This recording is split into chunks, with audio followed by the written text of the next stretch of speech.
i-share ko sa inyo kung saan ba nagsimula yung spirituality ko. 2 years ago na po ang nakaraan simula nung nagkaroon ako ng ascension in my physical human body. Ang salitang ascension, ito po ay tumutukoy kapag ang pure soul natin and pure body natin ay mag-unite as one.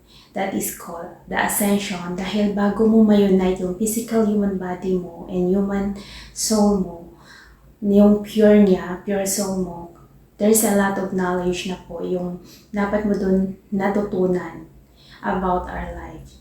In this physical human world, each of us, iba-iba po yung passion natin pagdating sa field of spirituality.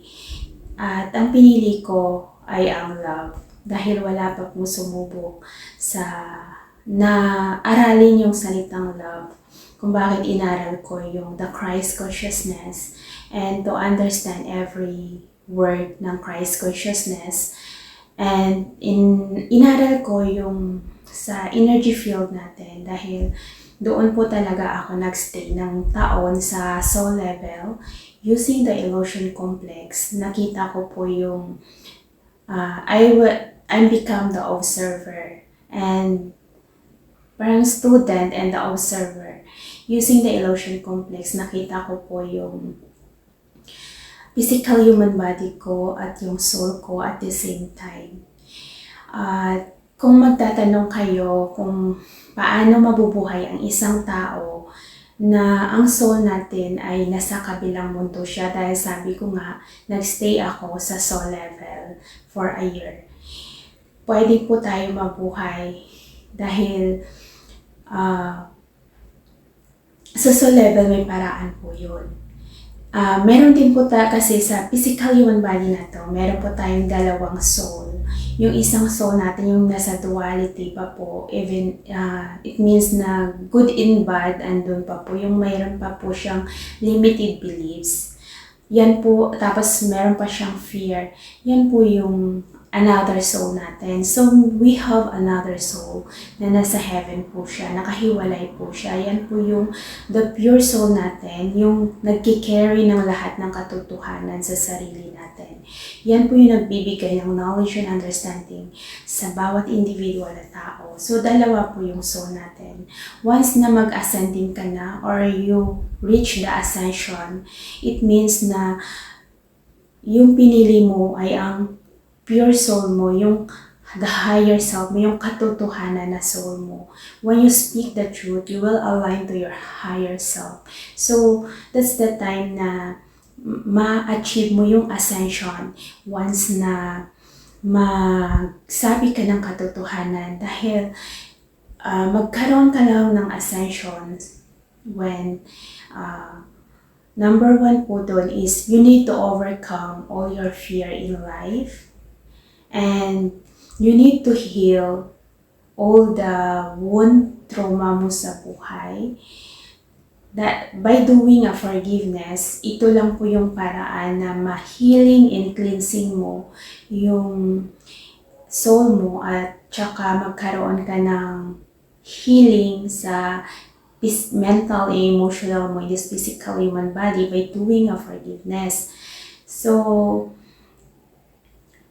ang pagpapatawad natin, ang pag-cleansing natin in healing kasi step by step pa po yan kasi layer pa po yan. Each individual na tao na na-meet natin since childhood, meron po yan silang layer of energy na every individual human na yun is a different event na kailangan mo siya balikan and kailangan mo siyang linisin yung energy field mo every event kung bakit once na mag-healing and cleansing tayo, we return to our childhood. Isa-isahin po natin yung mga tao na yun until in the present moment of our life. Ganun po kasi yung tamang pag-healing and cleansing in our soul level and sa trauma natin individually. So, ang kailangan lang po talaga dun is we need to speak the truth and to recognize every mistake natin. Yung willingness natin na itama yung mga pagkakamali natin. That is to overcome our fear in life. So, every event of our life, every mistake in our life, natututo po tayo individually. may mga lesson tayong natutunan kung bakit the knowledge you understand, every fear you overcome, ay tumataas po yung knowledge mo. Until the day na ma-overcome mo na lahat ng fear mo, ma-overcome mo na yung lahat, and yung mahealing and ma-cleansing mo na yung soul mo, in your mental and emotional, yung mga trauma natin. So, that is a lot of knowledge na ma-gather mo while in the process ka ng ascension. Kung bakit when you achieve the ascension of your physical human body and your soul, you have gathered enough of knowledge about our life. Kaya, hindi mo kailangan limitahan yung sarili mo dahil lamang sa mga limited beliefs. Dahil the limited beliefs ay para kang kino-control to hold you na hindi mo makita ang katotohanan.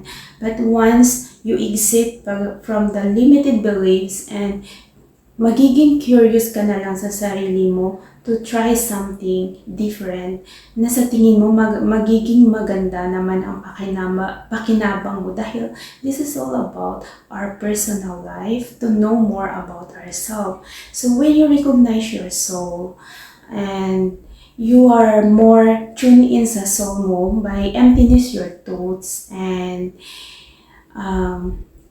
once kasi na mag-empty your thoughts natin, that is the state of meditation. Na once na mag-focus tayo sa heart natin, that's the time na makakonect tayo kay God, and that is the time na makakagather tayo ng enough knowledge and understanding to guide us to overcome every obstacle of our life. Kahit ako po, ganun po yung ginagawa ko din sa sarili ko, na ma-overcome ko yung mga obstacles sa buhay ko.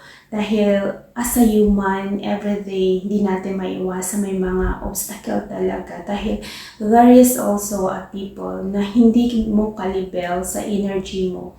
Na once na, once na malapit ka sa kanila or mag-enter sila in a circle of your energy, they feel like meron silang insecurity sa sarili nila kung bakit it can affect your energy if you don't aware, dahil the way nila mag-act is negative, na parang sila yung tinutulungan mo, ikaw pa yung nagiging masama. So that's the way they treat you back ng mga naka-enter sa circle of your energy field, kung bakit to know ourselves deeper and to access the knowledge and understanding deeper to our soul, sa soul natin. That is the way na matulungan tayo to overcome every obstacle of our life, every obstacle na haharapin natin in this physical human world habang tayo ay nabubuhay. That is our guidance. And the love is only, once kasi nagpo-forgive tayo, diba?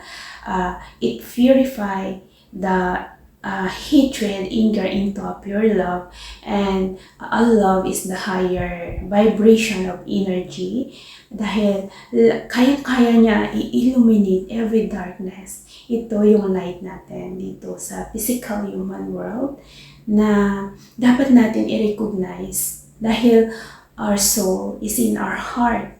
Once na ma-recognize natin yung inner self natin. So that's why I am teaching sa inyo on how you return it back yourself into your inner self, dahil ito yung matagal na po na parang binaliwala ng bawat individual na tao dahil po sa fear nila to expand their own knowledge and understanding. But there's no other way but to overcome your fear to see the light.